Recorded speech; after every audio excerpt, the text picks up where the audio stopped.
Hello, I welcome you all in this lecture series of memory, lecture number 3.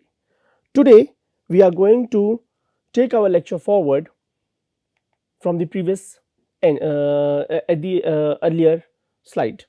As we in the earlier slide, I talked with you about the three approaches in the field of memory: social learning, cognitive psychology, and cognitive neuroscience.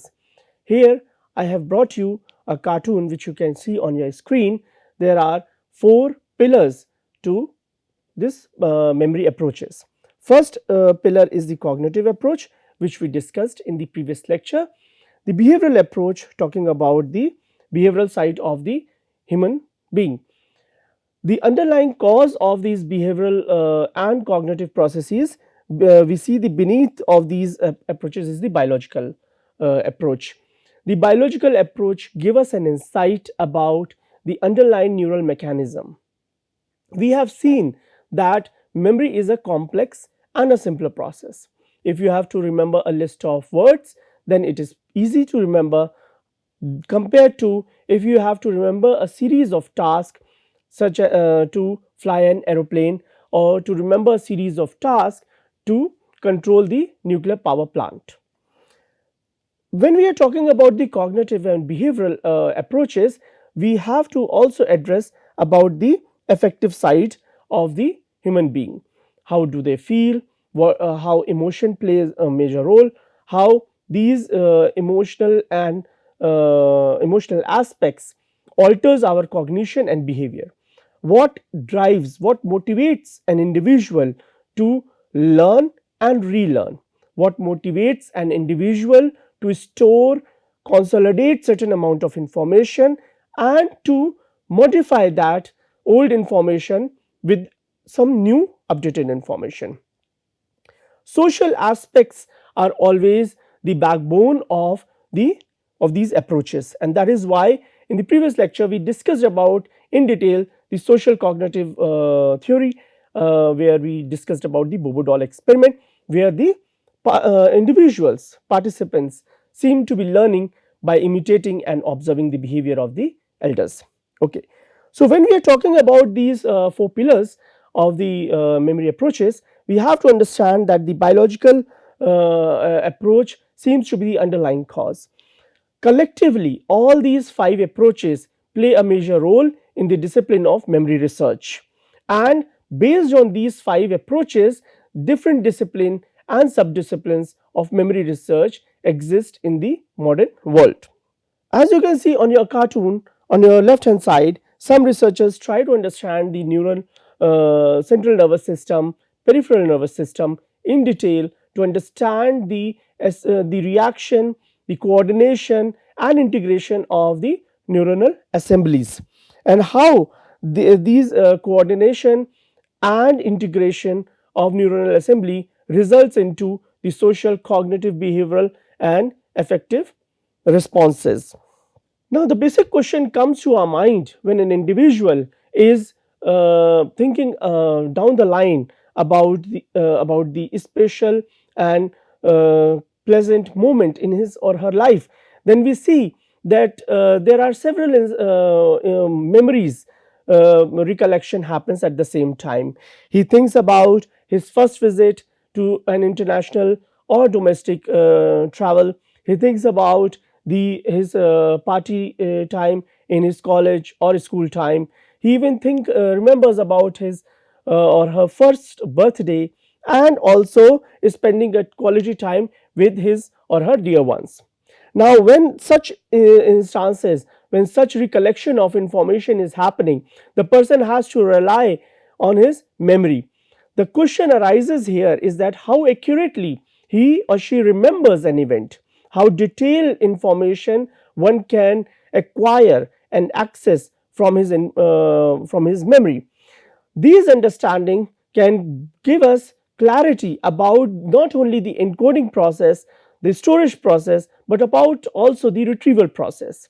We know from the Ebbinghaus experiment that the forgetting count, the rate of forgetting is high, and as the time passes by, it decreases and decreases. Though Ebbinghaus forgetting curve we will be covering in detail in coming lectures, but one thing is very clear, that we do forget information with period of time, and if we do forget information with period of time, then the question arises how accurately we are remembering the event from the past and how detailed it could go. Another concern which we always have, because memory is a very dynamic process, and formation of memory is very dynamic in nature. The question arises which information we store faster and which information we store slower. This understanding, that is why in previous lecture we have been talking about the different multiple approaches: social learning, cognitive, affective, or behavioral. All these coordinate, integrate and aid the memory formation. So when we talk about which type of information stores faster, then it is quite obvious, we know that the information which has happy information, the information which has some sad information, being stored quicker, faster and for long period of time. So when we have a memory about losing a dear one for long period of time, we vividly we remember such instances, we vividly remember these information for long period of time. Similarly, when we acquire, when we achieve, when we are being rewarded in a society, that information also we store it in detailed fashion for and quicker for a long period of time. So with this, at least we know that emotional informations have preference over the other type of information, and also emotional information seems to be have better recall accuracy than the other type of information, such as neutral information. Another part is which information is challenging to store. What type of information becomes challenging to store? The information which is challenging to store is which competes with the previous information. Many a time what happens, if you talk about the individuals who are suffering from post traumatic stress disorder, or individuals who are suffering from anxiety disorder, for them undergoing the memory modification is a challenging task. When these individuals undergo interventions, when these individuals form a new memory, then the old memory competes with the previous one, but it fails to leave its impression. As a result, the new information seems to be challenging to store, and the previous information seems to be dominant here. Such instances also unravels the and gives us an insight about the memory formation and the nature of memory. So such information provide us clear understanding there are different types of memories, and different types of memory undergoing different type of neural mechanism, and different type of neural mechanism when we are talking about it, based on depends on the type of memory nature. The neural mechanism may be similar, may be similar, may be dissimilar, but they can never be identical in nature, because 8 billion neurons, when they are coordinating with each other, the neuronal assembly may always have different impression, and they leave different impression at each and every time in different context. So the information which can be challenging to store could be the one which is weak in nature, the information which has weak association, the information which holds weak emotional value, the information which holds least cognitive information will be little challenging to be stored. Another point which arises here is what are the limitations of memory storage. When we talk about the limitations of memory storage, there are several aspects come into light. First thing is that the memory storage depends on the quality of sleep. Memory storage also depends on the lifestyle of an individual. An individual who is stressed, an individual who is exhausted, an individual who is having unhealthy lifestyle will always face challenges with the memory storage problem.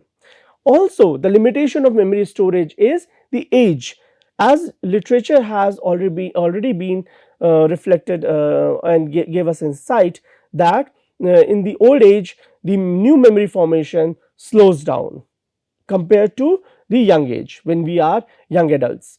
Similarly, if there is a neurological damage, then the limitation of memory storage is there. So, the healthy lifestyle habits, age, and neurological problem could result into it. In some instances, we have also seen that the genetic composition play a major role in the limitation of memory storage. And if we talk about the clinical cases where the lobotomy has been performed, there we also see when the mental functionality or the brain regions are not being there, then also we have seen the limitation of memory storage. So these important questions we researchers have been asking in recent past and also past 1 century, and finding the answer to all these and many more such questions has actually helped the memory researchers to explore and delve into this line of research. Now, when we move forward, it is important for us to understand the methods which we adopt to study the memory. The experiment, when we conduct such experiment, the basic empirical setup is to have a set of observations that occur under a controlled circumstances. So we design an experiment with dependent and independent variable in a controlled environment. Of course, this controlled design is unlike the real world. The real world, where an individual is exposed to thousands of stimuli and he or she cannot, he or she is being forced to select the stimuli, he or she is being exposed to so many stimuli based on his or her interest. But in order to study memory, the lab experiments has always been designed in controlling the environment, and last 1 century of experiments, especially if we talk about the classical experiment of Ebbinghaus, who conducted the study on himself, even he controlled the experiment in such a way to understand the forgetting, encoding, storage capacity of the individual. Now, here independent variable, if we talk about, the researchers ensure that the variables which he or she can manipulate under different conditions. So if we talk about independent variable, in coming example we will see that how the experimenter vary these independent variables and the variation of these independent variable, how it impacts the dependent variable and the outcome of the experiment.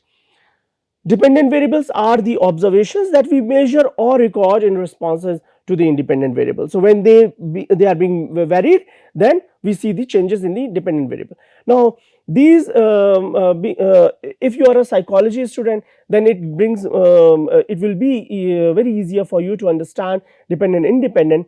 But even if you are not a psychology student, you have to understand that these are the basic fundamental concepts and idea of any psychological, cognitive or cognitive neuroscience experiment or related discipline experiment. These are basic fundamental variables. Then another point to it is the random assignment of it. Any particular participant is equally likely to assign to any condition. So the first two conditions, first 2 points if you see, the first point is the experimental condition, an experimental design, an experimental group, and the second is the control design.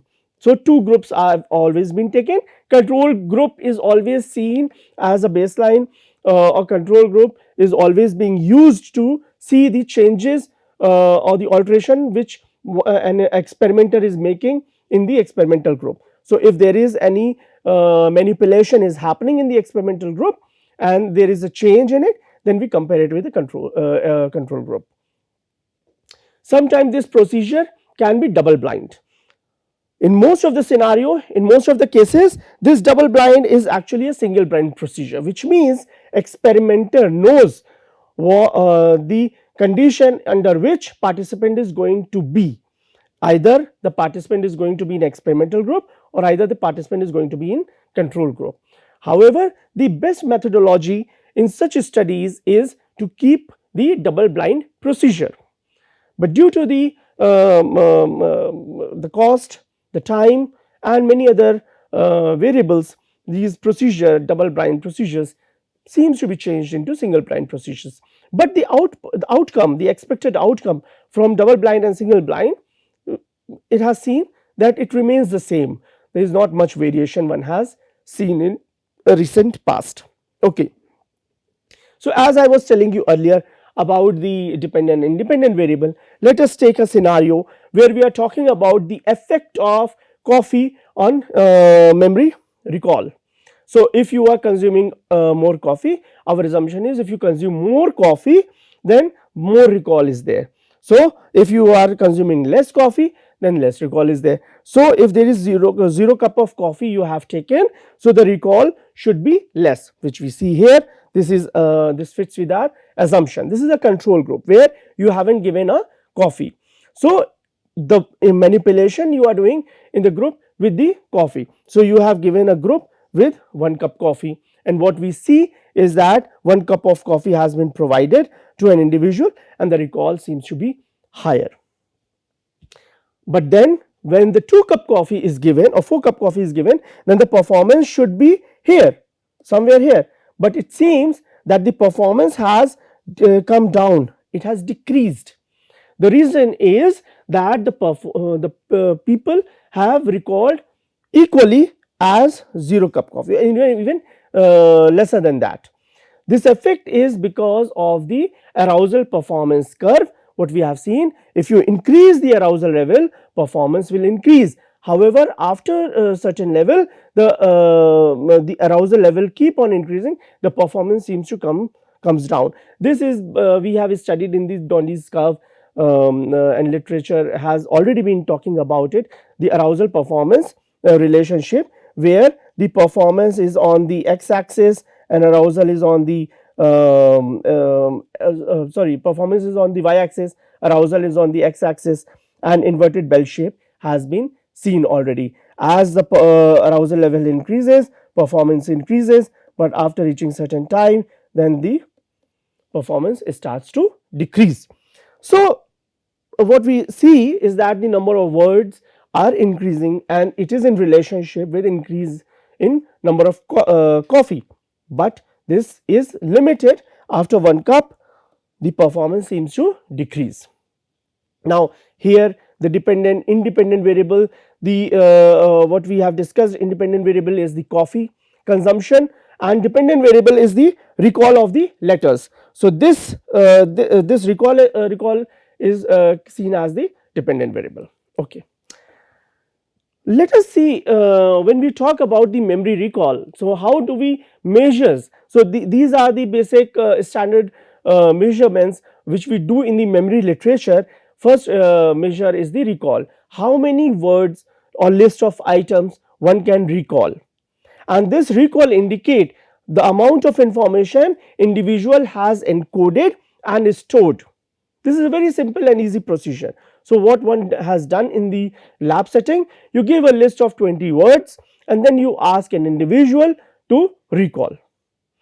So recall is the production of memory also. Many a time you give them a task of recall the list of 20 fruit categories or 20 vegetable or 20 professions. So what they have to do, they have to produce the memory, they have to recollect the information from their memory.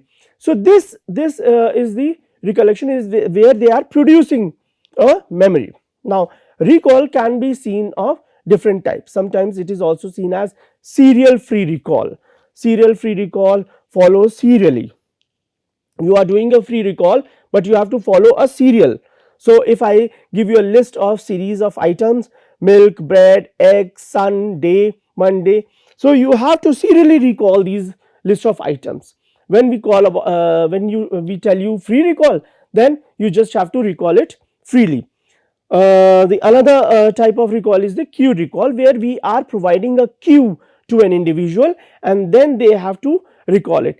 Generally queued recall is seen in a multiple choice types of question. So if we talk about the free recall here, here we generate the memories. So we can ask them that write 2 paragraphs on India's independence. So people can start writing about the several movements which we had.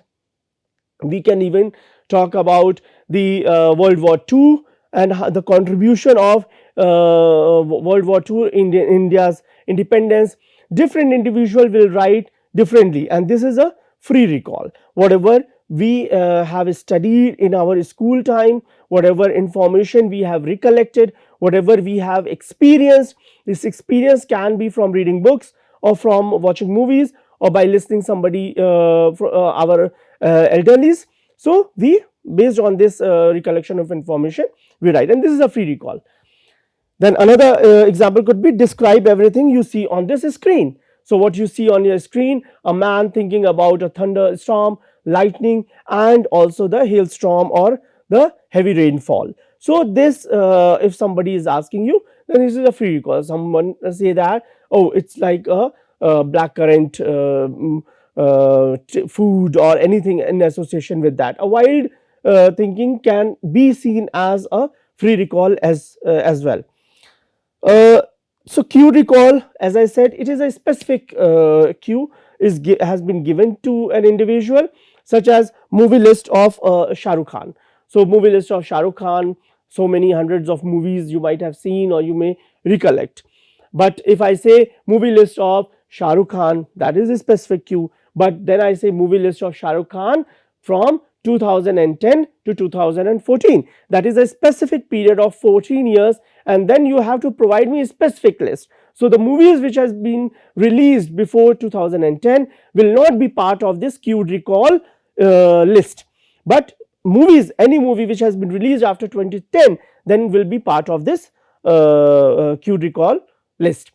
Another thing is, what is your birthplace? So this is also a very specific question. A specific cue is there. You will be providing a specific answer, and here we don't need to generate any sort of movie that, okay, my birthplace is where the small village, 2 lakh inhabitant, dry zone, and it's close to national capital of India, and so and so forth. So you provide an answer very specific. As a cue has been given, the cue here is your birthplace. Okay. So this type of test has been an standard test where people evaluate that how much, what is the percentage, what is the accuracy with which you can recall these things. So recall are of different types. Based on this, experimental or researchers do the evaluation. The another part of measurement is the recognition. The recognition, when we talk about, this means that matching one's memory to a presented choice. So whatever information, knowledge, experience we have consolidated, we try to match the presented choice with us with the existing knowledge or the consolidated information which we are having. So this is a very common example what you see. If you have been theft, if you have been robbed, then you go to the police station and you tell them that, okay, you have been robbed, there is a thief wearing a wig of rainbow colors. So then they bring the thieves in front of you, and then with the blind screen you have been asked to identify the thief. Can you identify the thief? So if you have experienced because you have been robbed, you have been have met this unpleasant event, you have experienced this, and use unpleasant event, you have encoded, you have stored it in your memory. Now when a person say that recognize the person, recognize the thief, if the thief is among these, then what you do, you try to match match the presented choice with your existing knowledge, and if there is a match that yes, there is a thief number, person number 3 with the rainbow color wig, then you say that he is the thief, and this is what we mean as a recognition. So recall, where we were talking about the generation of memory, here we are talking about the matching of memory. Achha. So recognition can be of old or new. Seeing an item in the presented list of the items. So what we do is very simple task. We present a series of items to the participants, and let us say 20 items are presented on the list, and this list could be starting from cow, milk, sun, hot, coffee, and so forth. These item list an individual has to see. Now, the if the recognition, the same list after learning, the test is given to them, and where the individual has to see the list and say that if it is an old list or is a new list. Let us say one of these items like sun I replace with wind. If I replace sun with wind, and if I replace coffee with tea and present it in this 20 item list again, then the individual has to see the list and also has to recognize that the sun has been changed to wind, coffee has changed to tea, so the list becomes a new list. So, seeing an item in the presented list of the items, individual has to either say old or the new. Now, to make such a decision, to make such recognition, less amount of time is given to them, a very brief amount of time, because here we are testing the ability to recognize the item. If a large amount of time is given to the participant, then their accuracy, then their choice of selection may reach to the 100% accuracy. But in order to test the ability of an individual, how well they recognize the item, how good their memory performance is, we have to do this task in a limited amount of time. Then another type of recognition is the forced choice recognition task. This forced choice recognition task we talk about is also known as multiple choice recognition task. So, multiple choice recognition task, if we talk about, here we say that what is the color of the apple, and here we are providing them with multiple choice: red, black, purple and white. Now, what you are doing, you know the color of the apple. If you have experienced it in the past, then you have learned about the in your kindergarten or in school time the color of the apple, then you will try to match this information with the available choices to you. The available choices are red, black, purple and white. So, if somebody hasn't experienced the color of the apple, then he is having 4 choices and he may end up in selecting black, purple or white also. But if you have experienced it, if you have consolidated this information, if you have stored this information about the apple, then you will match with red. If I would have given another option here like A, B, 3 and 4 which you can see on your screen, I would have given you C option green, or I would have also given the option yellow. Then the problem would have been multiple choice recognition. Multiple choice means red is also correct, green is also correct, yellow is also correct, leaving the other 3 options as it is because they do not match. So, here you have been forced to choose or recognize the item. Okay. So, let us summarize here a bit what we have understood and learned from this lecture. Number 3 is that along with the 3 major approaches which we discussed earlier, there are 4 major approaches. In addition to that, biological approach is there. Biological approach is suggesting the underlying neural mechanism of the behavior, the underlying neural mechanism of the cognitive processes, the underlying neural mechanism of social learning, the underlying neural mechanism of emotional or affective feeling is very crucial in memory research. And last several decades, researchers have tried to understand the underlying neural mechanism of the social, cognitive, affect and behavioral side. This understanding, this insight is helping those individuals who are suffering from memory disorder, and that is why we are having it is very important for us to understand these multiple approaches. To have a Gestalt approach towards the memory research, it is very important for us to include these different branches of discipline under one hood. To study the memory, dependent independent variables are same, but in memory research it could be very specific. But these the standard procedure, standard method, like many other psychological studies or like many other psychological related studies, we are adopting it. So here we use several such procedures: controlled environment, double blind studies, to understand the nature and the formation, consolidation of memory processes. Memory recall, memory recognition are the two measures in which we understand the memory performance of an individual. How much in an individual is recalling, how much person is able to recognize, plays a major role and give us an insight how much information an individual is registering, how much information an individual is recognizing. Recall, recognition are two distinct processes. They may share similar mechanism, but they are very distinct in nature. Last several decades of research has revealed that the memory recall also depend upon the overlearning. Memory recall depend upon the frequency, dominance, familiarity. In contrast, recognition depends upon the consolidated information, experienced information which an individual has acquired over a period of time.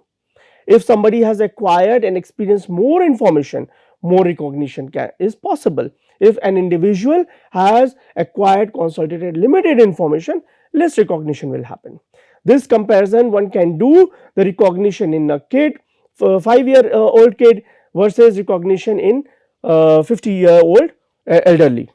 The recognition of different schemas are there, and we see that recognition and recall are like many other memory measures. These two measures have been extensively used in this study. In coming lecture, we are going to study some more measures, and I am going to share some more measures related to memory studies. Thank you.